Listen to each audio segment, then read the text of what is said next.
last elections that saw the opposition ousting the ruling party for the first time in the history of our country. Whereas a few media establishments fell short during the last elections, jettisoning professionalism on the altar of political expediency, the media largely availed themselves creditably by maintaining their professional integrity and independence.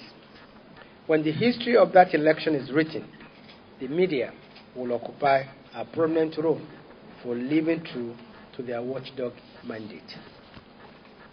Now there's another challenge facing the nation: terrorism. The war against terrorism is not a war for the military alone, but for all Nigerians. The media must therefore reflect this in their reporting and galvanize the people to know that it is not just a battle against a few insurgents, but a war for the very survival of our nation. The media must report the fact that the military has turned the tide against insurgents, degrading their ability to carry out spectacular attacks and retaking captured territories, thus paving the way for displaced persons to gradually return to their homes, for schools that have been destroyed to be rebuilt, and for pupils who could not go to school to do so now. Gentlemen, apart from the challenge of terrorism, there's also the issue of national unity. If anything, we have taken our unity for granted and have not made a conscious and concerted effort to constantly service and strengthen it. Unfortunately, what started as a crack is now widening into a gorge. The media must not remain on the fence when the issue of our national unity is involved. They must carry out their duties in such a way that we unite rather than divide our people. Our unity is fragile, and the fragility comes into the open at a time of economic downturn as we have now. We cannot afford to be neutral on the issue of national unity. On our part, we pledge our commitment to working with the media in the interest of our nation. For example, we are working on forging a partnership between the government and the media that will see military and intelligence chiefs interfacing with you to give you first-hand information on the progress of the war against terrorism. We believe it is important to carry the media along, because if you are well informed about the war, you will be in a better position to inform Nigerians about it. In this regard, you will hear more from us in the days to come. We are also aware of the difficulties that you go through in getting accurate and timely information from the government. In fact, when I met with a cross-section of social media influencers in Lagos on Monday, one of them asked me if the federal government was rolling back the Freedom of Information Act, saying all the letters written to a number of government establishments leveraging the FOI to request for certain information were neither acknowledged nor responded to. Under my watch, the Ministry of Information and Culture will ensure that the media get timely and accurate information from the government. If you run into any roadblock while seeking information from any government establishment, kindly notify us.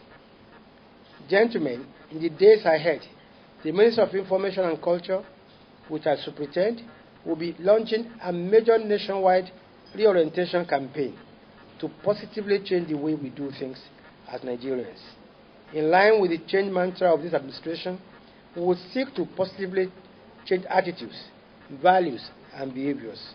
Our objective is to ensure that Nigerians take ownership of the change mantra in all spheres of their lives, with a view to achieving a paradigm shift in the way we do things. Your support will be invaluable if the campaign is to succeed. Therefore, we will ensure that you get a sneak preview of the campaign before it is launched. I thank you for honoring our invitation and wish you a safe journey back to your destinations. Thank you very much.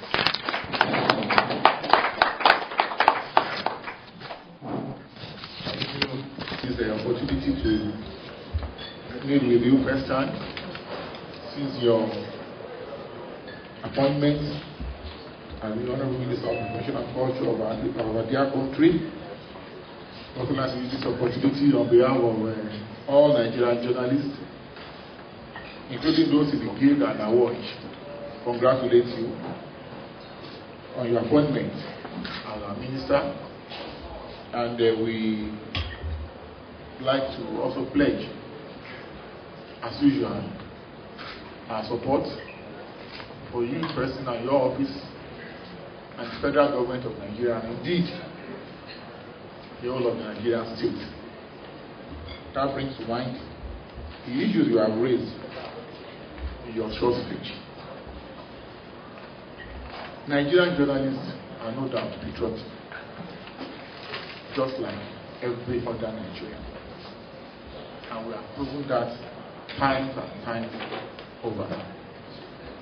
And we are ready at all times to prove it if need be. Spoke about threats to our national unity. The unity of our country is fragile. We appreciate that. And we pledge that we do nothing, absolutely nothing, to threaten that unity and discharge of our responsibility to our nation, to the society, and to ourselves as individuals and as members of this great nation. But we do solicit the support of the government as well to assist us in getting these things done. And that's principally what we require from the government as journalists: access to information. We need information because that is what we work on. And when the information is not there, then you give, or it's not given, you give room for speculation. And speculation can lead to so many things. And I think even on the part of government, since you have this information, please give us access to it. We are not unmindful of the current situation in the country, but the journalist needs to be taken into confidence. We are Nigerians. We are not adversaries. We are not competing for anything. We are also interested in the unity and the well-being of our country. We believe in one Nigeria. So with this, if we give, with this access to information, give us information. Let us exchange ideas with the ones that we know or we think should not, is so sensitive that should not be thrown into the open. We are mature people. We will appreciate that. We understand that. And we know how to manage. After all, what else do we do if not information management? Spoke about the insurgency. We thank God that the military is getting on top of it now. We are happy. Once in a while, there may be some unsavory reports to the military about what is happening at the theater of operation. But I think anything that probably fell short of expectation is not deliberate. And the military high command should all understand that, as well as the federal government. But as long as we are carried along, give us an insight to what is happening. We will be able to report as accurately as possible based on the facts and information that we have. It's a good thing that you have promised us that under your watch, information will not be denied. The FOI, we fought for it. It was accepted by the government, but we have not seen the impact in the implementation. And apart from the executive, I also want to plead with the judiciary to also quickly address some of our applications, because I think there have been some applications when information is denied that we need to also consult with the judiciary. But most importantly, the information we seek is with the executive.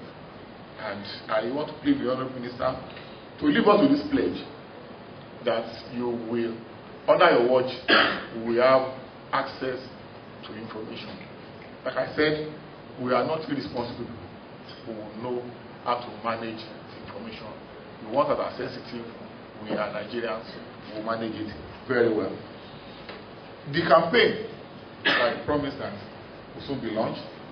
Thank God he said he will give us a sneak preview to it.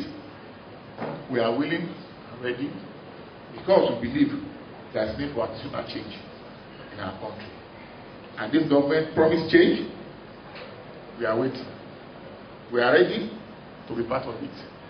But the government must take the lead in this change. The media, our job is simple. Reflect the government to society and reflect society back to government. We are just the mirror. We don't have an opinion. If you look right yourself in the mirror, what you see is what is the reality. And that is what the media is there to do. So this national realization campaign, when it is launched, count us in, and we as Nigerians will pledge our support. Honourable Minister, this is not an opportunity for me to worry out some other things. Maybe when we have the opportunity of coming as Hmic to your office to discuss some other things. Thank you very much. Welcome you on board as our minister for now combining the Ministry of Information and Culture together. In all the permutations that people were making before the appointment of ministers, I think the only one that was very constant and at the end of the day came to reality was the permutation that Mohammed would be the Minister of Information. Every other permutation failed. This is an indication of the fact that people are expecting a lot from you. Government also believe in you. And since you have been given the opportunity, we also believe that you are going to perform. And we pray that God will help you to perform in Jesus' name. Amen. Yeah, I listened to your brief speech. I really want to let you know that the issue of integrity and political expedience is very important, as you raised. For Honourable Minister, sir, I want to believe that what has happened in the past is not about the operators. I think it's about the system. It's not the operator. For example, as far as I know, I've been a producer-presenter in radio, in television organization for more than 30 years. And as a matter of fact, I am about to push out a paper titled Public Broadcast Media, a Weeping Child of Democracy. And the reason why I said so is that I conducted a survey and I observed that civilian government has not been fair to the people that are working in the media. Not only in terms of remuneration, but in terms of interference, in terms of imposition, things that were not even happening during the military have the capacity to happen under the civilian government. When you look at many of the radio and television stations in Nigeria today, where they bring all sorts of people to be general managers, people that don't even have any background in this industry. They bring them to be general managers, neglected people within the organization that have worked, served very well. But they just bring somebody, a carpenter, a bricklayer from somewhere to be the general manager, and so be it. So it is not about the operators, it's about the system. And I want to say, sir, Honourable Minister, if truly we are looking for change, I think that change will start on a platform of forgetting about the inadequacies of the past. And since I was given the opportunity to pray, I think I can go scripture. 2 people, a male and a female, were brought before Jesus Christ. And they were accused to have committed adultery. And according to the law of Jews, anybody that has committed adultery must be stoned. And people came, they brought the 2 elements, a man and a woman, and the accusers, they were already holding stones. And our Lord Jesus Christ looked at them. He told them, well, you are right, and I think we should follow the law. But before you throw the stone, whoever among you that have not committed this kind of sin before, let him be the first to cast the stone. I was not there that day, sir. But I know that the stone was falling back. Nobody was able to throw the stone. As they held up their hands, the stone was falling back. And at the end of the day, Jesus Christ looked at the woman, said, go and sin no more. And I think that is the yardstick that I want the Honorable Minister to use. It is not about flushing out the headship. That was why I said it is not about the operators. There are things that are more than the operators. There are powers that are more than the operators. And when they come like tsunami, you have a choice of either to be swept off or you succumb. I think if there's going to be any change at all, let all of us be involved. Let the unions be fully represented. In other stations of the world, I know that unions in the media are given very due recognition, even becoming members of board, so that at the end of the day, if anything is being done that is contrary to the society, the union will be able to stand firm and say, no, this one is working against society. And against that, I will use another one. Apostle Paul was one that was persecuting Jesus Christ everywhere. In fact, the Bible recorded that he supervised the stoning of Stephen.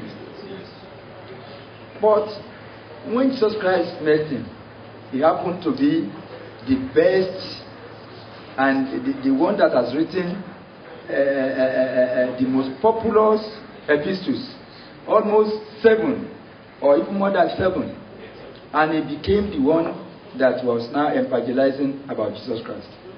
I want to believe that the people, the operators, now that we have all seen the areas where we have made mistakes, and this is very, very obvious in the eyes of everybody, I want to believe that the same operators will be useful to this government, because they have learned their lessons. They know what you are looking for. They know what Nigerians are looking for. I think they'll be very useful, sir. Secondly, sir, on the issue of terrorism, the military is using their own military might. But I think we should look back and see the impact. Yes, their profession and it's making very good impact. And we are happy. We are happy with this government. I must say that in fact, war against terrorism is being won. And we are happy with the President and Commander-in-Chief. But we want to advise that if we can also use the media, most especially radio and television, for persuasion, there is need for us to persuade people, for people to have confidence in returning back homes, for people to have confidence in the military. The organ that can use that can do that, is radio and television, because of the power, the ability to penetrate the grassroots, because many people hold whatever they hear on radio and television as gospel truth. I know that the print media is doing its best, and I think we must commend the print media. So I want to believe that we should be able to use radio and television as a tool for persuasion. Finally, sir, well, I'm happy that they have brought a professional, because when we were conducting opinions about you, and we got to a place when they told us issues, when you were then the public relations officer of the defunct Nigerian Airways Airport Authority. People told us of what you did, how pragmatic you are, how helpful you are to journalists. The condition of media workers in Nigeria is appalling in terms of remuneration. In fact, I have the opportunity. I've traveled far and wide as the only African in the world executive of the unions in the media and entertainment sector in the whole world. When you compare what we take, I'm not talking about those of us in the public-owned media now, even journalists in the newspaper. When you compare what we take as salaries at the end of the day, you know that we have been relegated to the background. We have issues with the Minister of Information. We have matters, just like the President of NGO said, I hope there will be opportunity for us to pay you a courtesy visit one-on-one, and we'll be able to discuss some of the other issues. I want to thank you, because he has been giving me the signal that we have to run. But be assured that our own union, Ratawu, that controls almost 90% of the workers in the electronic media, we are here and we are going to give you the maximum support. Thank you, sir. Honorable Minister, unlike Ratawu, which is pledging all the supports, maximum support, I have no mandate to pledge such support from any editor or from Nigerian union editors. Because personally, I think, Honorable Minister, you have received all the support that you needed when you were looking for votes. Now that you've got the votes, I think the issue of support should be put aside. It is performance now that will determine your relationship with the media. I want to quickly suggest that you probably converse, since this government is trying to run a very lean cabinet, you might want to suggest that the ministries of information and culture be merged with communications. I say this because it made sense when the two were separated, but I do not see the sense in merging power, housing, and works. I do not see the connection. There is greater synergy or greater connection between information and communication. So if the objective is to save costs and reduce the number of ministries, it will make better sense to merge information and communication than to merge power and works and housing. And secondly, my two colleagues spoke about the working conditions and other perils that journalists generally go through. To be very specific on the position of the editor, I'm sure there are many editors here, apart from those who come this delegation of the Nigerian Union of Editors. If you will conduct a survey, you'll probably find that not many editors here ever resign voluntarily from their positions. You usually get kicked out or promoted upstairs into irrelevance. What I'm advocating, therefore, is the intervention of the Ministry of Information to see if it is possible to help us, to join us in our campaign to establish job security, at least for the editor. Once you are appointed as an editor, then you should be allowed, or you should be given a specific tenure to serve, within which your appointment cannot be terminated. And if it is terminated without any valid reason, then it should be with adequate compensation. As it is now, editors get kicked out for pursuing the truth. Maybe for exercising the their own judgment, their discretion in any particular story. I think the level of insecurity, job insecurity in Nigeria is pervasive. A lot of people, every day you read the newspapers, or you listen to radio, or you watch TV, you find that people are just, workers are being sacked, some die waiting for their pension and so on. Editors are no different. And I think since we are directly related and we are working together, even though you are a lawyer first before you are a public relations person, I think you should also consider any avenue you can help to secure the job of an editor. I'm not sure if any kind of cordial relationship between journalists, editors in particular, and the government will work in the interests of the public. But the kind of relationship that will work in the interests of the public is the kind in which there is no hostility and no unnecessary rapport. Because this saying that when two elephants fight, it is the grass that suffers, it is also true that when two elephants play, the grass will still suffer. So the moment you see that it's undue romance between journalists and government officials, then it is the public that is shortchanged. We have so many questions that we will have loved to ask, but this is probably not the time. Like the NUJ president said, when we get the opportunity to visit you in your office, we'll probably ask those questions. But very quickly, I want to suggest that the administration you serve should please pay greater attention to local media and in the way in which strong policy statements are released. Most of the very strong, far-reaching policy decisions that we get them from outside the country, from media outside the country. I think we should be able to call Joy FM, or Cool FM, or Wazobia, or News Agency of Nigeria, or Daily Trust, or This Day, or any newspaper.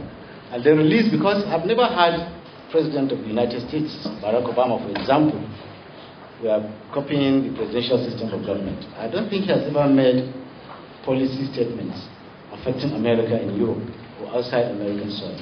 So we would like to see the government giving greater attention to local media, and we would like to see a situation where CNN, Al Jazeera, BBC quoting the local media saying Nigerian government has decided not to remove subsidy, or Nigerian government has decided to do away with subsidy.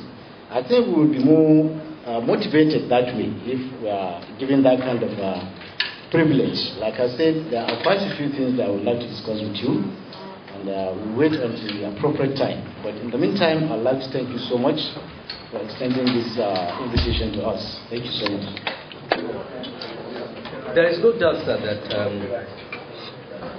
broadcasting is both instant and emotive. In other words, one thing that is said here today, 10 million people can know about it in a second.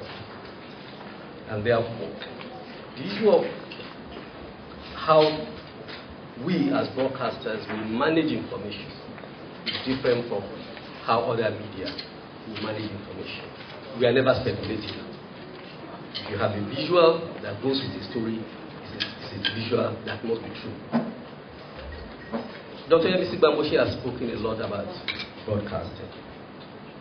And yesterday at the AUB conference, you spoke about content. And that most of the public broadcast stations in Nigeria do not have content. Honorable Minister, sir, there is no public broadcaster in Nigeria. Because every broadcasting organization in Nigeria is a public commercial broadcaster. Yes. Because everybody takes commercials. Yes. And that came with the military that says, oh, NTA starts taking commercials. And today, like I said, we don't have public broadcasters. So they are not serving the people. We are supposed to inform, educate, and entertain. What you find today is little of education, more of entertainment, because they have to make their money to run the stations. Government says, we pay the salaries of your workers, go and look for money to run. BBC does not work that way. Deutsche Welle does not work that way. And so even in Ghana, they don't work that way. If we say that we don't have content in this country, to make content is expensive. Nigeria today is a country without visual history. Go to any station today and ask 1 year ago, what did the governor do about it? What happened to this? They can't give you detail. And it's sad. You were looking, I was the GM of State Television for 11 years, I worked with 4 governors. 2 military, 2 civilian. And we were looking for a documentary on leadership Awolowo. I had to go to BBC to get it. NTA does not have it. Ibadan does not have it. Now, archival, in fact, there's nothing in archival in Nigeria anyway. So no archiving. So we need, like I will tell you, sir, Honorable Minister, that the change, the quantum change you want in Nigeria is a derivative of the change you make in broadcasting or in the media. Because we are the platform you are going to use in informing the public about what's happening. And the change mantra, if it doesn't happen in the media, I don't see how it will be very effective. Just about 6 months ago, SABC gave multi-choice its archival materials. I would say that when you have the time, you visit SABC, which is the same thing as NTA here. It's an African, I'm not talking about BBC now, I'm just talking about ABC. And you see the studios of ABC and what they have produced in terms of content. Insindigo is one of them, which we watch in Nigeria for many years. They have given multi-choice the rights, all the rights. If we are able to do that and take all the archival materials we have, it's billions of money. A lot of organizations in the third media, they are looking for it. But we can't save it. We don't have the money. And we are saying, sir, the only solution, there is no other one, is audio and TV license fees in Nigeria, which is being taken by BBC. BBC comes to train us in Nigeria. Deutsche Welle comes to train us in Nigeria. Radio France comes to train us in Nigeria. They use the radio TV license fees, which they collect to fund public broadcasting. If a Nigerian pays 1,000 naira a year and 50 million Nigerian pays, I understand the accountant is about 50 billion. That's the only way you can fund broadcasting in this country. You can't leave them, because today, sir, I worked in inside communications for 3 years, and I know that the advertising budget today is low. Very, very low. NTA cannot say that the kind of money they were making when there was monopoly is what they are making today in real terms. So we have more radio stations. I think I have 170 something radio stations I just licensed about maybe 6-7 months ago. Where is the market? Now we are going digital. In digital levels, sir, but no state broadcasting station today transmits only one channel from one transmitter. By digitization, a minimum of 4 to 6 channels can come from one transmitter, which means we are going to have 6 channels rather than one channel now coming from it, which means we are going to have more channels. And we're going to call what the FTA, the free-to-air stations, like NTA, AIT, all of them. All of us are free-to-air stations, except multi-choice that's on DTT and StarTime that's on that's on DTH and StarTime that's on DTT. And all of us are going to a platform. We have to put our channel on a platform. Now, from Borno alone, from one station, we have now have 6 channels. All of them will be FTA, free to air, going to Insight, going to all these other organizations to look for money. I don't see survival. You said 10 years yesterday. I don't see them surviving in 3 years.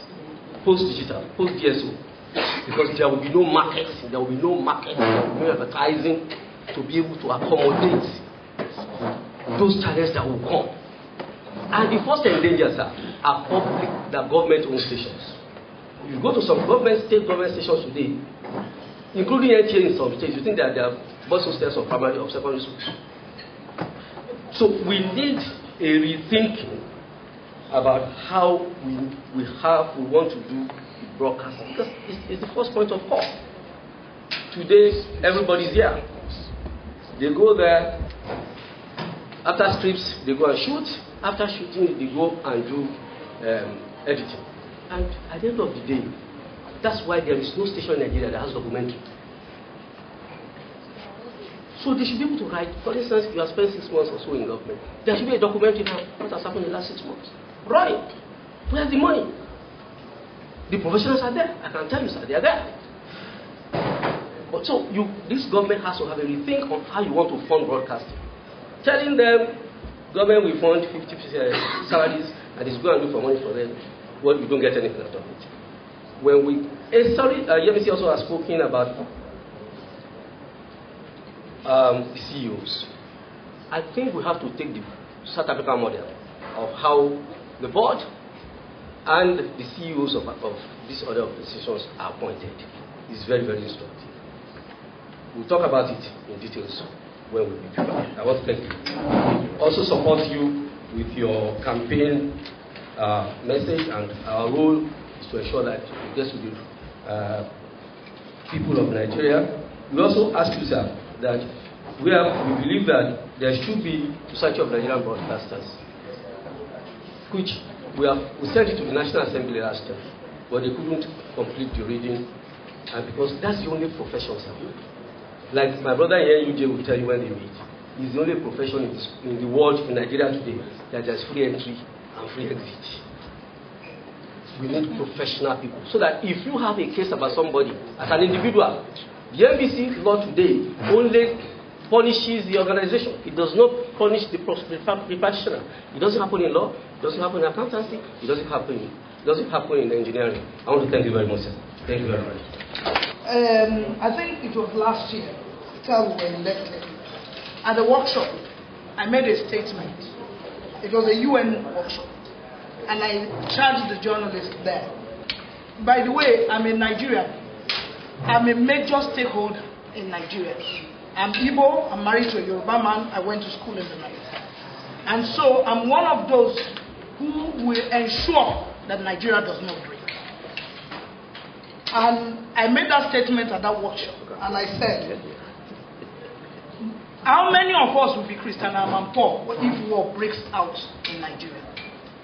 We will not have too many Christian and poor, so some of us will be running in the bush.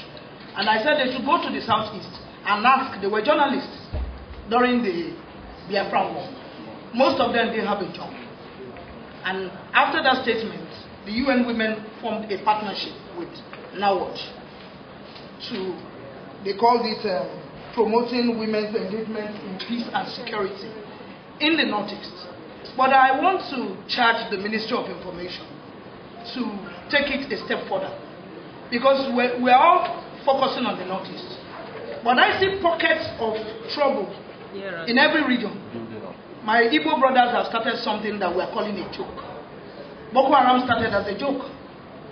Today, it has become a monster.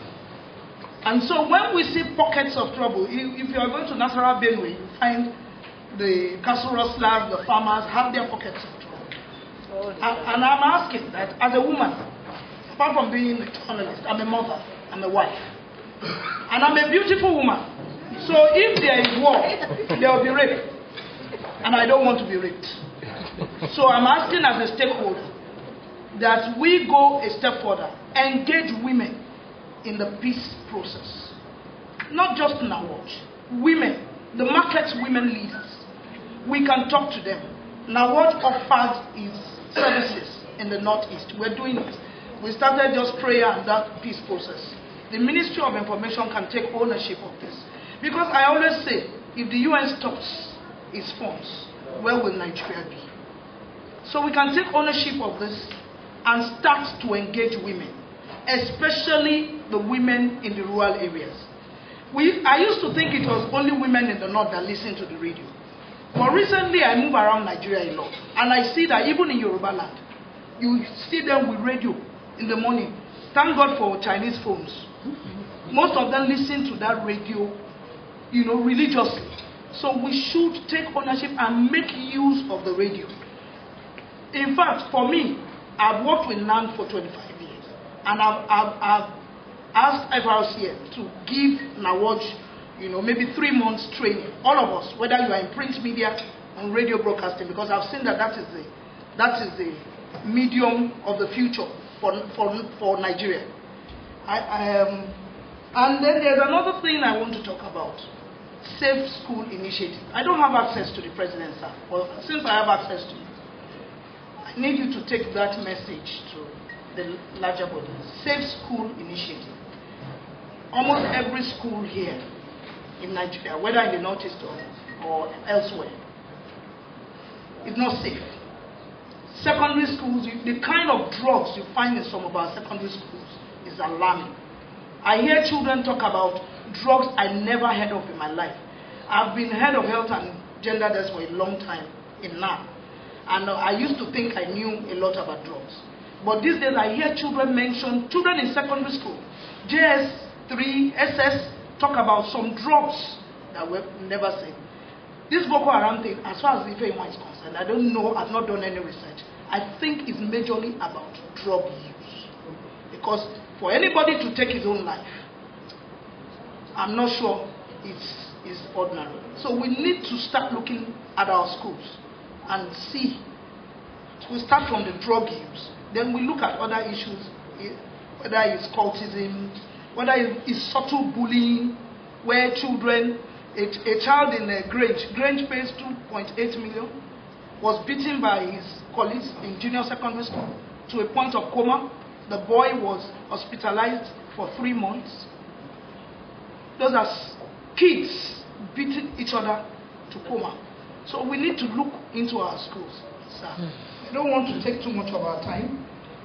And like every other person has said, we have a lot to talk about as women who write and mothers. So maybe we'll find another time with you, sir, to tell you most of the things that we have observed. Thank you.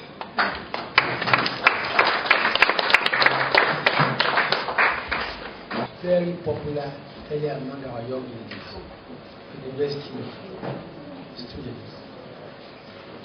I am aware too that in many parts of the north, certain constitutions are so abused that they now become ethical problems. I'm told and informed that the lizard excreta is also a very powerful drug, and that those who have no access to this simply go to the pit latrine and they put their nose there, and when they come out, it's very, very intoxicating. So I agree with you. And the level of suicide among our teens and the small children in school, I think is very alarming. So we really need to pay more attention, both as mothers, especially and as students. We are losing our children very fast because we are not paying adequate attention. So I think this will take also to the Ministry of Education and other relevant agencies. The President of NUJ, thank you very much for your very valued observations, and we also know that it's only where there's still information that speculations thrive. We will try our best, and we are going to try to let our colleagues in the cabinet know that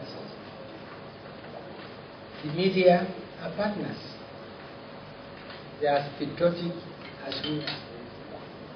I think over time, the relationship between government and media have been more like cat and mouse. And this explains in part why some government officials don't give out information. But I think I will make it one of my own crusade in government to say, these people are patriotic as we all are. And you can trust them, you can confide in them. I'm sure we're going to achieve at the end of the day that relationship. Yes, it is true that we spoke about what happened in last election, and especially how the opposition was denied access to most government-owned media. Like I said, when I was addressing the public media organizations under the ministry, I told them not only with that not tolerated, but that under my own word, by the grace of God, that both opposition and the government have equal access to government-owned media. Again, yes, I agree with Dr. Bangoshe that more often than not, the problem is not with the operators, but it's with the system. And like I told a few of them, I said, I am the buck stops my table. Off record. I had some CEOs under me come to tell me, sir, we've been invited by XYZ off record to come and cover, to come and give like coverage to an event. And I asked them, of what benefit is that to the public? Use your professional judgment. Now, I will try as much as possible to even resist the temptation on my own part to abuse or exploit the media under our control.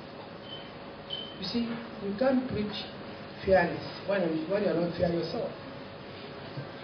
But like I just joke, television, radio, it's a place where anybody can come and tell his own lies. But it's free. If I tell my lies, come and tell your own. Why do you want to debunk my own? Come and tell your own. So we try as much as possible to create a free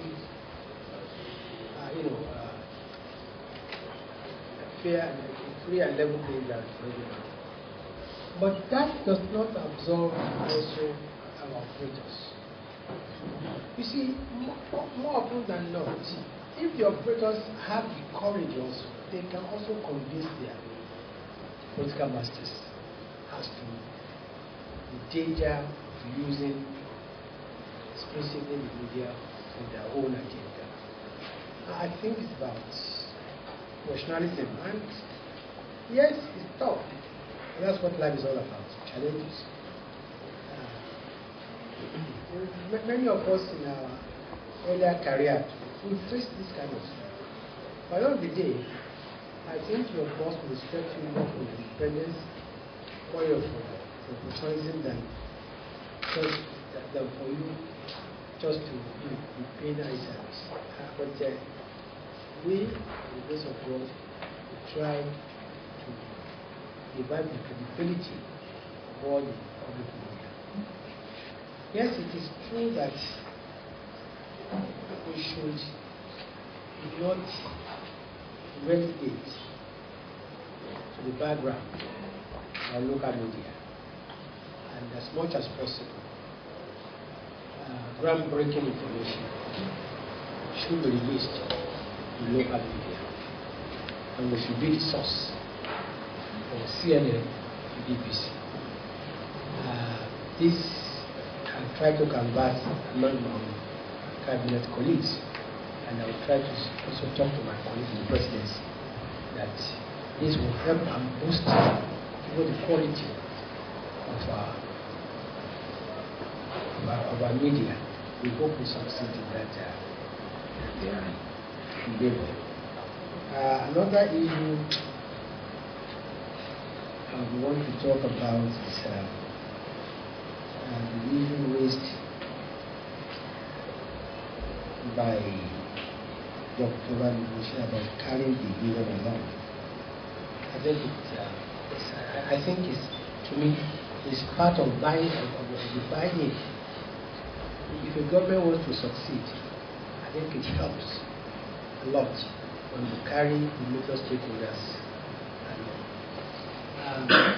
For instance, if you are going to take tough and difficult decisions days ahead, you help the government and get the media and explain to them this particular decision in the short term may hurt us, on the long term will be helpful to Nigeria. We know this is going to be the reaction of people, but we want you to please understand. Even if you cannot support us publicly, but at least you can understand why we are taking this decision. So I think it's a very good suggestion, but I don't think we'll carry it as far as inviting you to be on the board. When we are going to make an appointment, that will take probably some time. But I think when you start, in my view, to integrate it, because let's face it, the union members, more often than not, are also, management staff at times. So why not let them hold sensitive positions in management? It helps management because they can go back and tell the union, no, this is not what the government is saying. This is talking about. This is not what they're talking about. So I think it's a very, very useful first step, and we will try as much as possible to consult you in the days ahead. I did take some note also the issue of the president of the Board of Editors. Well, I was amused when you said when the elephant and when the elephant fight, when they play, yes, and it's a good one. It reminds me of FQ Abiola's program, one of his famous programs. And when you want to kiss a woman, you draw her near. You want to bite her also, you have to draw her near.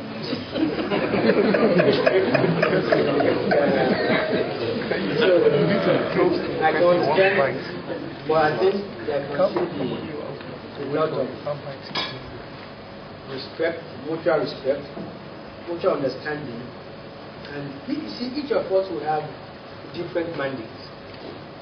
At the end of the day, our goal is to make Nigeria a better place. So I think that area of cooperation, being very close to government, does really not necessarily stop you from doing your job. I'm happy that Mr. Michel is here. Our paths crossed about 30 years ago. We were then in Concord, and I was then in Mohammed Airport. And I remember we would sit down, and I would tell them, this is what we want to do, this is what we're going to do. And they said, no. And I said, no, we'll do it. This is why we want to do it. And I'll tell them, yes, the information about this is correct, but if you use it, me and you will fight you. And we'll talk over it. At the end of the day, we get the balance story out. Yeah, but at the end of the day, let's know that we all have one common food, which is Nigeria. To live in Nigeria today, anything happens to Nigeria today, none of us will be for practice. Whether it's government, whether it's media. And I have to go back to what the Nawal President said. You see, the problem with Nigeria is that we have taken our unity too much for granted.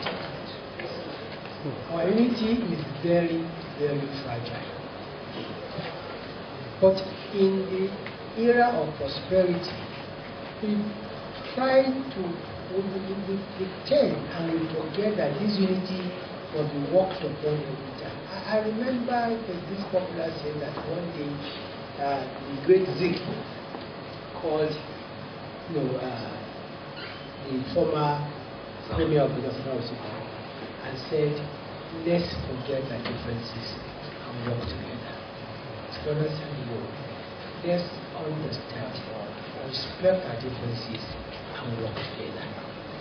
Now, I think we must, as a government, embark on a sustainable campaign on the unity of this country. It's not a campaign that will stop simply because we have overcome Boko Haram or we have overcome the Muslim Massacre. No. It's a campaign that must continue as long as Nigeria remains one. And if you look at Canada, the clamor for separatism by Quebec had never waned. And in the last 100 years, the Quebecers have always wanted to be separate from the English-speaking, Canadians. But it's because the Canadian government had always invested in this campaign for unity. That was saved them at the last referendum. It's only by 5,000 margin that the Unionists won. So please, all of us, we must realize that Nigeria is our unity is fragile. The government on its part must not just, campaign for unity, but we must make it a cardinal principle that we would nurture this thing, would continue even after we have overcome, what we see to be the problems of the day. Because this didn't start yesterday. Those of us who were around during the First Republic, there was a TV war in the 60s. I know about probably the first insurrection. Then there was Boro, the Adaka Boro. All this were in the early independence days. So, because of the nature of our unity, there will always be this political force which we must work hard to maintain. So, I thank you very much for your contribution. But once again, I've seen that we are all patriots. Of course, not everything we have said here can be published. On the issue of unity, whatever anybody has said here, I think we should just, it's not for home consumption. It's, we are just reminding me what we are going to take to government. We have promised I will take these things to the highest echelon of government. Thank you very much.